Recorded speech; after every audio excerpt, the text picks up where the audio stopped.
What up, family? It's been a minute, I know. Um,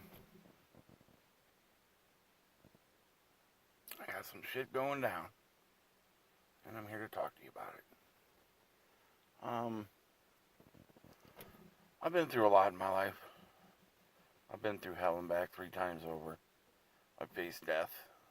I faced life. I faced everything in existence, and I came out swinging.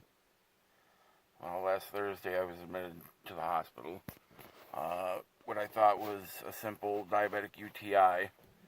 Um, I went in to get it checked out because there was a lot of blood in my urine.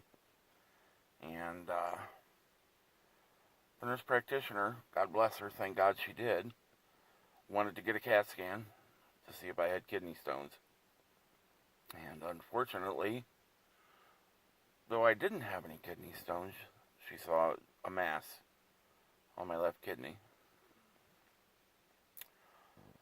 That mass is the size of my left kidney. So I spent the weekend in the hospital getting over the infection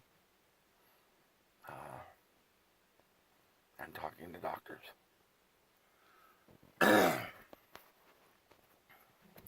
Now, I'm not going to sit here and say there's no hope. I'm not going to sit here and say 100% sure I have cancer and I'm going to die. Nothing like that at all. There's still tests I need to do. I've got a bone scan coming up on Monday. And then I have a biopsy of the mass on my kidney coming up on next Wednesday. The bone scan is because they saw something on my sternum when they scanned my lungs. They did a CAT scan on my lungs to make sure because kidney cancer or renal cancer, the first place it will go usually is the lungs. My lungs were clear. However, with that patch on my sternum, they didn't know what it was. They couldn't tell if it was a mass, it was a small lesion. It was just a shadow on the CAT scan. It could be anything, but they want to make sure. You know, renal cancer spreading to the bones is a lot more rare. Not that it can't happen, it can. There are several outcomes, obviously. One, and I'll be honest with you, the urologist is the first person who really sat down and talked to me about it. And there was a lot of gloom and doom there, but he was just giving me numbers. He was just being honest with me. He was just being straightforward. But he also didn't give me very much hope. He made it sound like, I may have only 5 years to live. Past that, the percentages go way down, yada, yada, yada. So he just gave me a bunch of numbers. The oncologist, person who actually treats cancer, was also very honest with me. But at the same time, he made sure I had some hope. He did tell me there are other things it could be. It could be lymphoma. It may not have spread. If it hasn't spread, worst case scenario, they take my kidney out with the mass on it. It hasn't spread, I do immunotherapy. They don't do chemo for renal cancer, which is what almost killed me with the testicular cancer. The chemo is what almost fucking did me in, not the cancer. So, here we are. Now, I'm going to be honest. I'm utterly fucking terrified. I've never been so scared in my life. But I'll also tell you, in the last 3 or 4 days, my biggest fear when they told me I had a mass, I started to cry before I even knew anything else. And all I could think to myself was, I'm going to do this alone. When I had testicular cancer, I had my mom, I had my ex-wife, I had, very close people to me in my corner. And they got me through the worst of it. My mom passed away shortly after. Me and my wife got divorced shortly after. These things happened, but they happened after the cancer and after I almost died. So it was like they were supposed to be there to make sure I didn't die. And the first thing that entered my mind is I have to do this alone. Well, I made some posts on Facebook about how scared I was. I'm always very upfront and honest with people as far as, what's going on with me. I try to keep people in a loop.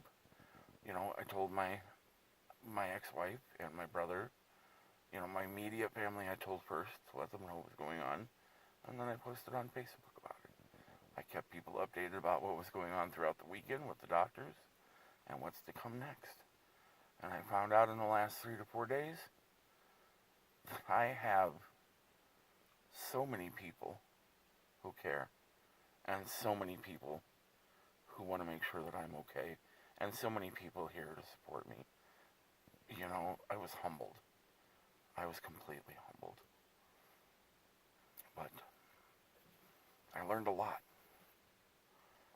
I learned that there are things in this world that I fear.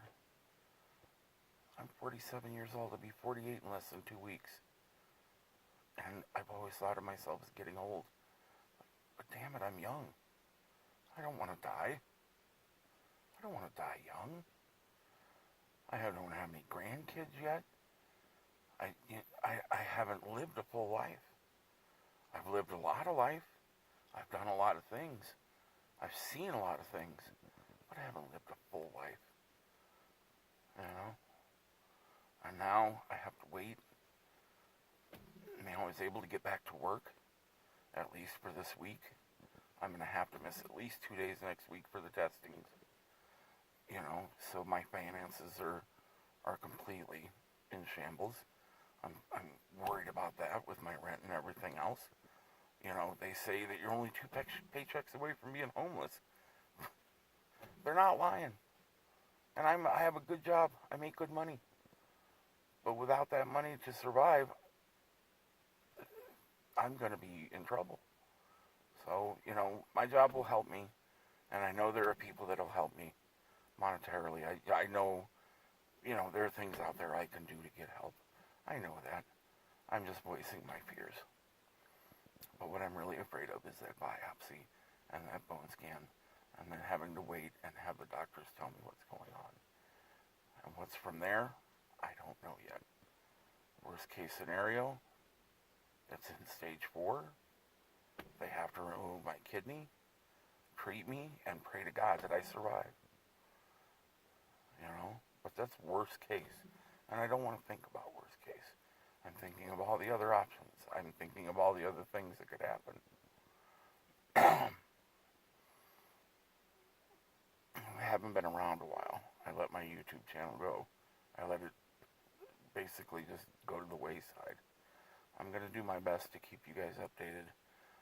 Right now, all we can wait for is the scans and the biopsies, and hope and pray that those things come out with news. I mean, none of it's going to be good news, but better news than we hope. Than I hope. I'm afraid. I'm very afraid. I'm not going to lie. I'm absolutely terrified. But I'll be damned if I'm going to lay down and not fight. I promise you that. I promise you that I will fight with every breath that I have in my body. Everything I am, every moment, I will spend fighting no matter what it is. I will keep you guys in the loop. I'll let you guys know what's to come next. Right now we're just waiting on the testing next week. And from there, we'll see. For now, I'll try to just, as much as I can, maybe just update my thoughts and feelings for the day. I don't know. But I'll try to make sure that I vlog as much as possible. I love each and every one of you that has reached out to me, that has talked to me, that has been my friend. But most of all, that has made me know that people give a shit. And that people love me and that people care. Because I was in a really dark place for a while, and I didn't think any of that. So I thank you all for that. I will survive this one way or another. I love you all very much. Peace. Much family love.